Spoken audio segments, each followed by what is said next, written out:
नमस्कार दोस्तों, बहुत बहुत स्वागत करता हूं मैं आप सभी का जावा के इस क्लास के अंदर। हमारे YouTube channel programming with RK Jha को सब्सक्राइब करें, लाइक करें, वीडियोस को शेयर करें, ज़्यादा से ज़्यादा स्टूडेंट्स तक हमारे इस वीडियो को पहुंचाने में हमारी मदद करें। दोस्तों, आज जावा के इस क्लास में हम लोग जावा प्रोग्राम के saving, compiling and running topic के ऊपर में बात करेंगे। हम समझने का कोशिश करेंगे कि जावा के अंदर प्रोग्राम को सेव करने के लिए जावा क्या कॉन्सेप्ट देता है, कंपाइल कैसे करते हैं और रन कैसे करवाते हैं। हमने बात की थी पिछले वीडियोस में जावा के अंदर कि जावा के लिए ट्रेडिशनल अप्रोच अगर देखें या डिफॉल्ट सिस्टम अगर देखें तो जावा का प्रोग्राम किसी टेक्स्ट एडिटर्स में हम राइट करते हैं, जो कि हमारे पास इंटरनल एडिटर्स के रूप में नोटपैड मोस्ट यूजफुल में रहता है। तो सपोज आपने नोटपैड के अंदर प्रोग्राम राइट किया तो कंपाइल और रन कहाँ कराएंगे। हमने बात की थी कि इसके लिए हमें डॉस के अंदर मूव करना पड़ता है, डॉस के अंदर जाना होता है, यानी हमें यहाँ दो इन्वायरमेंट लेकर चलना होता है। एक नोटपैड में प्रोग्राम का कोडिंग हमने किया, दूसरी तरफ डॉस विंडो हम लोग ओपन करके रखते हैं जिसमें कंपाइल और रनिंग करते हैं। ये जावा का एक ट्रेडिशनल अप्रोच है। क्योंकि जिस समय जेडीके आया, सॉफ्टवेयर जेडीके इंट्रोड्यूस हुआ, तो जेडीके अपने साथ सारे कंपोनेंट्स तो लेकर आया, लेकिन हमने बताया था जेडीके हमें कोई एडिटर्स प्रोवाइड नहीं करता, जिसके कारण हम इसके प्रोग्राम को एक ही एडिटर में राइट, कंपाइल और एग्जीक्यूट नहीं कर पाते हैं। तो हम आज ये समझेंगे कि कैसे प्रोग्राम राइट करके सेव करेंगे, कंपाइल कहाँ करेंगे और कैसे करेंगे, रन कहाँ करेंगे और कैसे करेंगे। ठीक है, आगे जैसे जैसे आप जावा में एक्सपर्ट प्रोग्रामर बनते हैं तो आपको बहुत सारे ऐसे कंपनीज हैं जो एडिटर्स बना करके दिया हुआ है जावा को इजी वे में यूज करने के लिए, और उसमें एक ही प्लेटफॉर्म के अंदर हम राइट, कंपाइल और एग्जीक्यूट फिर कर पाते हैं। लेकिन उसके ऊपर में उन कंसेप्ट्स को यूज करने में हम भी यूज करेंगे, आपके साथ यूज कराएंगे, लेकिन उसके लिए हमें थोड़ा इंतजार करना है। हम पहले जेडीके को, जावा को पुराने सिस्टम से, अपने इसके डिफॉल्ट सिस्टम से यूज करना सीखें। ऐसा इसलिए क्योंकि हो सकता है किसी कंप्यूटर पे आप बैठेंगे, आप किसी जगह इंटरव्यू दे रहे हैं, उस जगह पे कंप्यूटर पे आपको बोला गया जावा का प्रोग्राम करो और एक्सटर्नल एडिटर्स नहीं इंस्टॉल है, तो आखिर बिना एक्सटर्नल एडिटर्स का हम जावा के प्रोग्राम को उसके डिफॉल्ट सिस्टम से कैसे करते हैं, ये हमें पता होना चाहिए। ठीक है दोस्तों, उम्मीद करते हैं आज का ये वीडियो आपको बहुत हेल्पफुल साबित होगा जावा प्रोग्राम के saving, compiling and running system को समझने के लिए without using any external editors, है ना, by using its default system, by using internal editors like notepad. Okay, तो आइए शुरू करते हैं। Saving, compiling and running Java programmes. Okay, तो दोस्तों पहले बात करते हैं सेविंग का। जैसा कि हमने बताया कि आप इसके प्रोग्राम को किसी भी टेक्स्ट एडिटर्स में राइट करेंगे और हमारे पास डिफॉल्ट टेक्स्ट एडिटर नोटपैड होता है। हमने नोटपैड ओपन कर लिया, नोटपैड के अंदर प्रोग्राम राइट कर दिया। इसके प्रोग्राम को सेव किस तरीके से करेंगे, तो दोस्तों इसके पहले जो आप C और C++ लैंग्वेज पढ़ते हैं या .NET वगैरह पढ़ते हैं, वहाँ प्रोग्राम फाइल को सेव करने के लिए कोई पर्टिकुलर नेम ही यूज करें, ऐसा कोई थ्योरेटिकल इंस्ट्रक्शंस नहीं दिया जाता। ओके, या कॉन्सेप्ट नहीं है दिया हुआ है, आप किसी भी नाम से सेव फाइल को कर देते हैं, हमारा प्रोग्राम C और C++ वगैरह में कंपाइल और रन सक्सेसफुली करता है। वहां ये मैटर नहीं करता कि प्रोग्राम फाइल को किस नाम से सेव किया जाएगा। ओके, लेकिन ऐसा हमने क्यों बात किया, कंपैरेटिवली क्यों यहाँ पर C++ के कॉन्सेप्ट को लाया? तो ऐसा इसलिए लाया दोस्तों क्योंकि जावा के अंदर प्रोग्राम फाइल को सेव करने के लिए भी हमें एक पर्टिकुलर कॉन्सेप्ट पर काम करना होता है। हम जावा के प्रोग्राम को किसी भी नाम से सेव कर लें तो उस केस में हमारे पास कुछ कॉम्प्लेक्सिटी होता है। क्या होता है समझें। हम आपको एज अ ट्रेनर और आपके एज अ बिगिनिंग प्रोग्रामर के रूप में हम आपको ये एडवाइस करेंगे, ऐसा सजेस्ट करेंगे कि आप जावा के प्रोग्राम को हमेशा मेन क्लास के नाम से ही सेव करें। प्रोग्राम के अंदर जो आप क्लास बनाएंगे, जिस क्लास के अंदर मेन मेथड बनाएंगे, उस क्लास का जो भी नेमिंग आप करेंगे उसी नाम से प्रोग्राम फाइल को भी सेव करें। ऐसा मस्ट नहीं है, लेकिन ऐसा करने से हमें आसानी होता है। क्यों आसानी होता है, क्या रीजन है? तो सबसे पहले इसमें एक पॉइंट आप याद रखें, शुड बी, हम यहाँ शुड बी यूज करेंगे। Should be saved by main class name. Okay, main class वो क्लास होगा प्रोग्राम के अंदर जिसमें मेन मेथड रखा जाएगा। क्योंकि जावा एक कंप्लीट ऑब्जेक्ट ओरिएंटेड लैंग्वेज है, जैसा कि हम लोगों ने बात की थी, और इसके अंदर मेन मेथड भी किसी ना किसी क्लास के अंदर ही होगा। जिस क्लास में मेन मेथड आप बनाएंगे उस क्लास का जो भी नेमिंग हम प्रोग्राम के अंदर देंगे उसी नाम से हम ये सजेस्ट कर रहे हैं कि प्रोग्राम फाइल को आप सेव करेंगे। ओके, तो should be saved by main class name. क्यों, इसका रीजन आगे हम लोग बात करेंगे, ऐसा क्यों करने के लिए हमने आपको सजेस्ट किया। दूसरा, विथ एक्सटेंशन डॉट जावा, और जावा के प्रोग्राम फाइल का एक्सटेंशन आप क्या देंगे? तो डॉट जावा देंगे। यानी आपको दो बात याद रखना है इसके सेविंग के बारे में, फाइल के सेविंग के बारे में, कि फाइल को should be saved by main class name with extension dot जावा। इस तरह से आप फाइल को सेव करने का काम करेंगे। तो ये फाइल आपका क्या होगा? This file is source file, ये फाइल हमारा सोर्स फाइल होगा। ओके दोस्तों, उम्मीद करते हैं कि आपको सेविंग का ये कॉन्सेप्ट समझ में आ गया होगा। अब ये रीजन क्यों हमने दिया, हमने ये ऐसा क्यों सजेस्ट किया कि मेन क्लास के ही नाम से सेव करना है, तो इसके लिए कंपाइलिंग और रनिंग ये दो पैटर्न जो हमें डिस्कशन करने हैं, इस पर ये बातें आएंगी कि मेन क्लास के नाम से सेव नहीं करने से क्या प्रॉब्लम होगा और ऐसा करने से हमारे लिए क्या आसान होगा। ओके, तो आइए सेविंग के बाद हम लोग अब डिस्कशन करें कंपाइलिंग का। तो हमें अब कंपाइलेशन को समझ लेना है। कंपाइलेशन में आप क्या करेंगे? तो कंपाइलर को कॉल करेंगे। जावा के पास दोनों ट्रांसलेटर होता है, हाई लेवल कंपाइलर भी और इंटरप्रेटर भी। जावा दोनों ट्रांसलेटर के थ्रू काम करता है प्रोग्राम में। तो जावा के प्रोग्राम का कंपाइलेशन जावा का कंपाइलर करता है, जिसे हम लोग जावा सी के नाम से यूज करते हैं। ओके, तो must be compiled at first by using compiler, जिसे हम लोग जावा सी के नाम से यूज करेंगे। और जावा सी या इंटरप्रेटर हो या कोई भी इसका जो कंपोनेंट्स है वो जेडीके के बिन डायरेक्टरी के अंदर अवेलेबल होता है, रहता है, जैसा कि पिछले वीडियो में हमने इस बात का जिक्र किया था।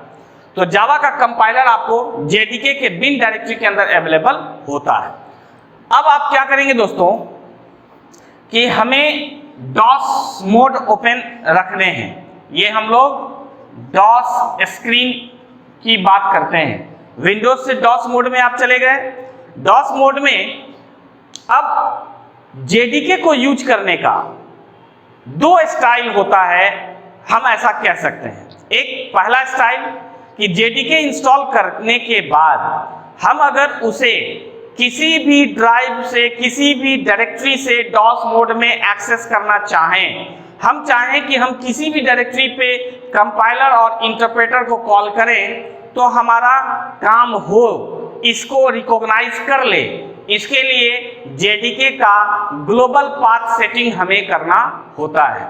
इसके लिए हमें माई कंप्यूटर के अंदर एनवायरनमेंट वेरिएबल के अंदर सेटिंग करना होता है, जो हम आपको प्रैक्टिकल सेशन में दिखाएंगे लाइव वीडियोस के माध्यम से। ओके, हम ये एज्यूम करके चल रहे हैं अभी कि हमारे पास पाथ सेटिंग नहीं है, जो कि बाय डिफॉल्ट रहता भी नहीं है, वो हमें करना पड़ता है, हमें एक बार करना पड़ता है। अगर आप एक बार पाथ सेट कर दिया तो आपके सिस्टम में वो ऑलवेज रहेगा जब तक कि आप पाथ हटाते नहीं हो।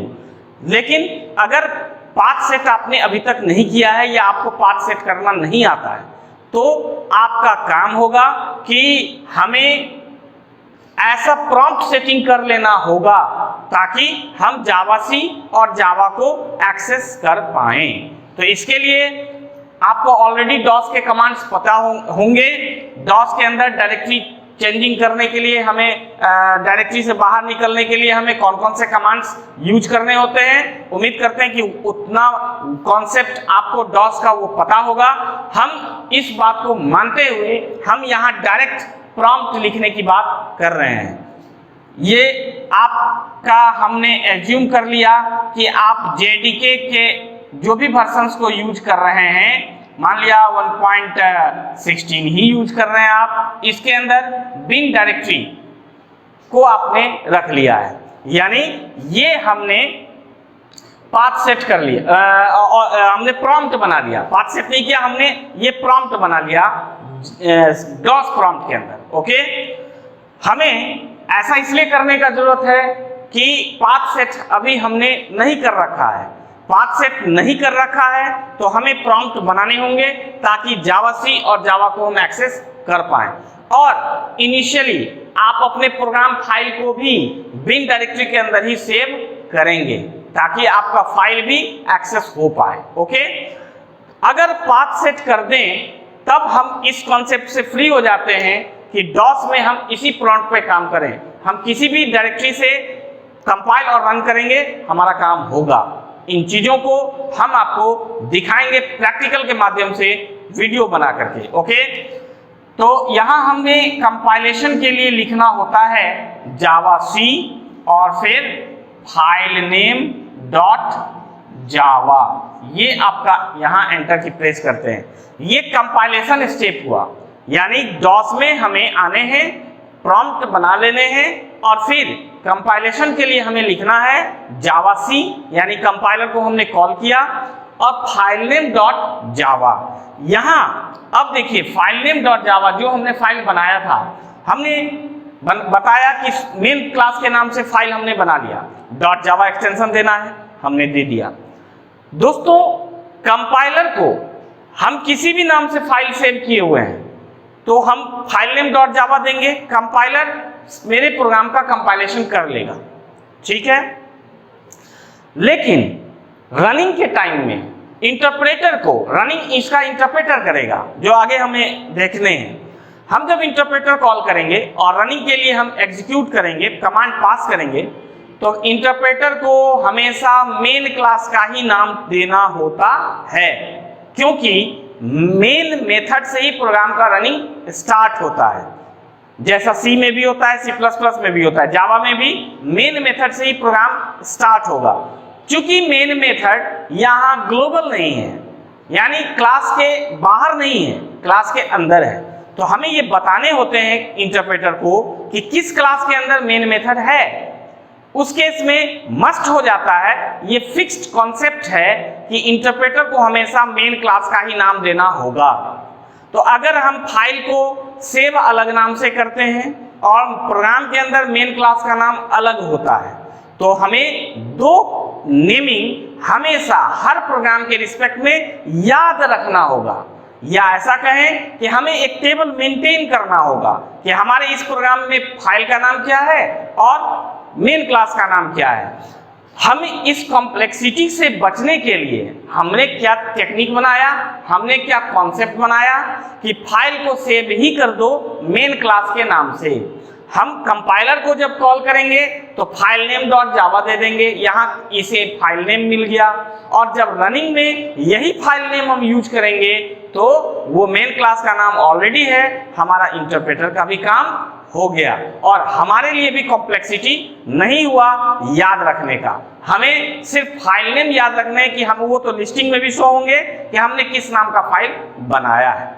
इसीलिए इस कॉम्प्लेक्सिटी को सॉल्व करने के लिए हमने क्या टेक्निक बनाया कि हम फाइल को सेव ही कर लेंगे मेन क्लास के नाम से। ओके, तो हम जब यहां कंपाइलेशन स्टार्ट कर लेंगे तो फिर क्या करेगा, ये कंपाइलेशन स्टार्ट हो जाएगा, कंपाइलर कॉल हो गया और आपका प्रोग्राम का कंपाइलेशन स्टार्ट हो जाएगा।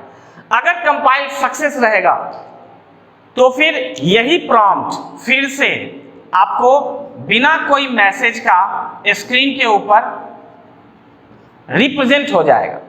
यानी अगर हमारे डॉस प्रॉम्प्ट पे बिना कोई मैसेज का ये प्रॉम्प्ट फिर से अपीयर हो गया तो हम समझते हैं कि हमारे प्रोग्राम का कंपाइलेशन सक्सेस हो गया। लेकिन अगर कोई एरर्स होगा तो एरर्स यहाँ डिस्प्ले हो जाएंगे और उसके बाद फिर आपका हर लैंग्वेज की तरह आपको पहले प्रोग्राम के अंदर जाने हैं, एरर्स को सॉल्व करने हैं और फिर से कंपाइल करने हैं। जब तक कंपाइल सक्सेस नहीं होगा हमें आगे रनिंग की तरफ नहीं बढ़ना है। ओके, तो कंपाइल सक्सेस होने के लिए प्रोग्राम एरर फ्री होना मस्ट है। जैसा कि जावा तक पहुंचने से पहले आप बहुत सारे लैंग्वेजेस से गुजर चुके होते हैं तो आपको पता है कि किसी भी लैंग्वेज में प्रोग्राम एरर नहीं रखा जा सकता, एरर फ्री हमें बनाने होते हैं। हम प्रोग्राम में एरर अगर है तो यहाँ शो हो जाएगा, एरर मैसेज पढ़िए, प्रोग्राम के अंदर जाइए और हर एरर्स को सॉल्व कीजिए, वापस आइए सेव करके, यहाँ फिर से कंपाइल कीजिए। अगर बिना कोई मैसेज का प्रॉम्प्ट आ गया आप समझ लीजिए कि जावा में प्रोग्राम कंपाइलेशन सक्सेस हो गया। ठीक है दोस्तों, तो उम्मीद है कि कंपाइल करने का तरीका आप समझ चुके होंगे और कंपाइलर को यूज करने का सिंटैक्स भी आपको समझ में आ गया होगा। ठीक है, अब कंपाइलेशन के दौरान, कंपाइलेशन के अंदर भी बहुत सारे एक्टिविटीज होते हैं जिस पर हम लोग नेक्स्ट वीडियो बनाएंगे कि कंपाइलेशन के ड्यूरिंग में, कंपाइलेशन के इंटरवल में कंपाइलर क्या क्या काम करता है और उस कॉन्सेप्ट को जावा में क्यों डाला गया, इन चीजों पर हम एक नेक्स्ट वीडियो बनाएंगे जिसे आप मस्ट जरूर वॉच करें। अब यहां अगर हम रनिंग को समझें, हमें रनिंग कराने के लिए क्या करने होते हैं। रनिंग के लिए फिर कंपाइल जब हमारा सक्सेस हो गया और हम जब यहाँ रनिंग के लिए कमांड लिखेंगे फिर से वही प्रॉम्प्ट आपको अपीयर रहेगा, आप यहाँ कॉल करेंगे जावा। सिर्फ जावा के नाम से कॉल करने से इंटरप्रेटर का कॉलिंग होता है और जावा सी के नाम से कॉल करने पर कंपाइलर का कॉलिंग होता है। हम जावा और यहाँ सिर्फ फाइल नेम लिखेंगे बिना कोई एक्सटेंशन का और एंटर की प्रेस कर देंगे तो ये हमारा कंपाइलेशन होगा, कंपाइल, और ये रन होगा। तो यहाँ इंटरप्रेटर कॉल हुआ, फाइल नेम दिया गया, एंटर की प्रेस किया, प्रोग्राम का रनिंग स्टार्ट हो जाएगा। यहाँ जावा सी कंपाइलर कॉल हुआ, यहाँ फाइल नेम विथ एक्सटेंशन देना है, एंटर की प्रेस करने पर कंपाइलर कॉल होगा, कंपाइलेशन स्टार्ट हो जाएगा। इस तरीके से डॉस मोड में जा करके हमें प्रोग्राम को कंपाइल और रन कराने होते हैं और ये फॉर्मेट हम यूज करते हैं। नोटपैड में हमने फाइल बनाया, वापस डॉस में गए, डॉस में हम यहाँ प्रॉम्प्ट बना करके कंपाइलेशन और रनिंग का काम करा लिए। नेक्स्ट वीडियो में हम आपके साथ बात करेंगे कि कंपाइलेशन के दौरान और रनिंग के दौरान जावा कैसे काम करता है ना। उस दौरान हमें ये बहुत ही इंपॉर्टेंट बात का पता चलेगा कि जावा प्लेटफॉर्म और आर्किटेक्चर इंडिपेंडेंट कैसे हो जाता है। ठीक है दोस्तों, तो उम्मीद करते हैं कि सेविंग, कंपाइलिंग और रनिंग के सारे कॉन्सेप्ट्स को आप समझ पाए होंगे। आप इस वीडियो को वॉच करें, कंपाइलेशन और रनिंग के प्रोसेस को प्रैक्टिस करें। उम्मीद करते हैं कि ये आपके लिए हेल्पफुल होगा। मिलते हैं नेक्स्ट वीडियो में जिसमें हम लोग प्लेटफॉर्म और आर्किटेक्चर इंडिपेंडेंसी की बात करेंगे। तो इंतजार करें नेक्स्ट वीडियो का। इस वीडियो से विदा लेते हैं। नमस्कार, हैव अ नाइस डे।